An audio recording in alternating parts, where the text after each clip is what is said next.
मेरे दोस्त सोच रहे थे कि यह अब तक क्यों नहीं आया। 5 मिनट बाद जब मेरी आंखें खुली तो मैंने देखा कि मैं पीपल के पेड़ के नीचे पड़ा हूँ। तो मैं और डर गया कि मैं यहाँ कैसे आ गया। तो पता चला कि दोस्त मुझे उठाकर लाए थे। जैसे ही मैं खड़ा हुआ तो देखा मेरे दोस्त खड़े हुए थे और कह रहे थे, लगता है तेरी तबीयत ठीक नहीं है, तुझे पहले बताना चाहिए था, हम पानी ले आते। कहीं तू कुएं में जा गिरता तो हमारे घर वाले हमें भी जान से मार देते थे। मैंने उन्हें बताया कि मेरी तबीयत खराब नहीं है, मैंने सचमुच भूत को देखा है। उन लोगों को विश्वास नहीं हो रहा था कि अजय, जो कभी भी भूत के बारे में बोलते थे तो वह कहता था कि भूत नहीं होते हैं, मगर इसे आज क्या हो गया है जो हर बात पे भूत भूत लगाए हुआ है। भाइयों, अब तक 2 बज चुके थे, हमारे दोस्तों का आने का समय हो गया था। मेरे दोस्त ने कहा, चलो अब ऊपर चढ़ जाते हैं और उन लोगों को डराते हैं। मुझे डर तो लग रहा था, पर मैं दोस्तों के साथ ज़्यादा ऊपर नहीं, बस थोड़ी ऊंचाई पर जाके बैठ गया। जब वो लोग आए तो हमने पत्थर फेंकने चालू किए और तब तक हुआ क्या, ज़ोर से एक हवा का झोंका आया और सारे पीपल को उसने झकझोर दिया। हम लोग को लगा जैसे कि कोई उसे झकझोर के उखाड़ने की कोशिश कर रहा हो। मेरे दोस्तों ने समझा कि भूत है इस पेड़ पर और वो सारे लोग डर कर भाग गए। और हम बड़े ही खुश हुए कि आज तो इन्हें हमने डरा ही दिया। पर हमें क्या पता कि वो भूत भी यह सब देख रहा है और उसने ज़ोर ज़ोर से पेड़ को हिलाया। जैसे ही मैंने और मेरे दोस्तों ने यह सब देखा तो हम लोग जल्दी जल्दी उतरने लगे। अब की बार तो उसकी आंखें लाल और दांत होठों से बाहर थे। हम वहाँ से भागे। मैं तो डाली पकड़ के कूद पड़ा। मेरा दोस्त जिससे लटका था वो डाली टूट गई और एकदम से नीचे गिरा। मैंने उसे उठाया तक नहीं, मैं वहाँ से भागा और मेरे दोस्त भी पीछे पीछे भाग रहे थे।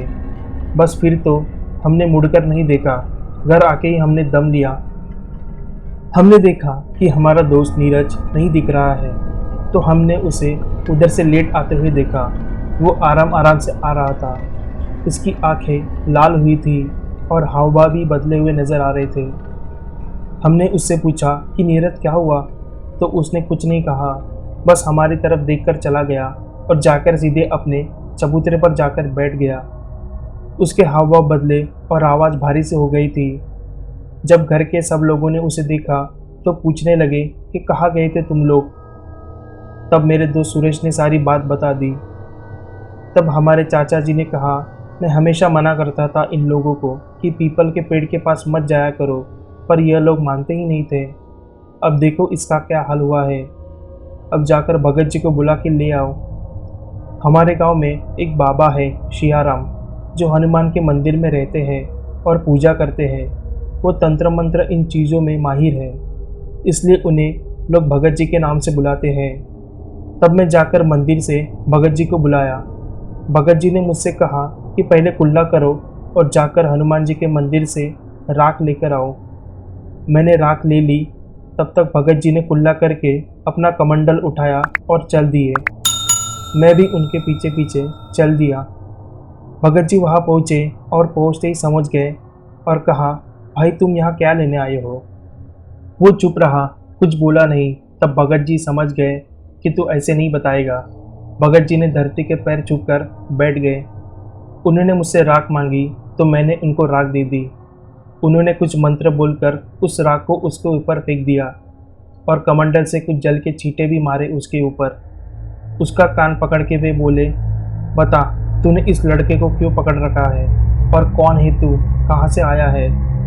तब उसने बताया कि मैं पास के पीपल के पेड़ पर रहने वाला भूत हूँ। यह लोग दोपहर के समय खेलने आते थे, इसलिए मैंने इनको डराया और इसको पकड़ लिया।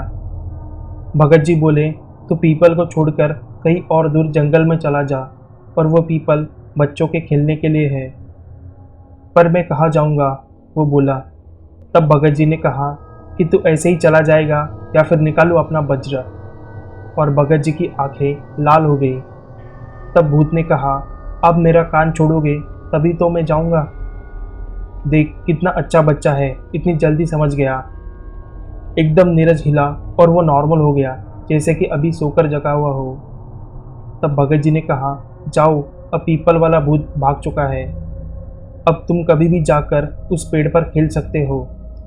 हाँ दोस्तों, एक बात बताना मैं भूल गया कि जो भगत जी की आंखों में चमक आई थी वो साक्षात हनुमान जी थे, और उन्होंने कहा था कि मैं वज्र से मारूं क्या तुझे।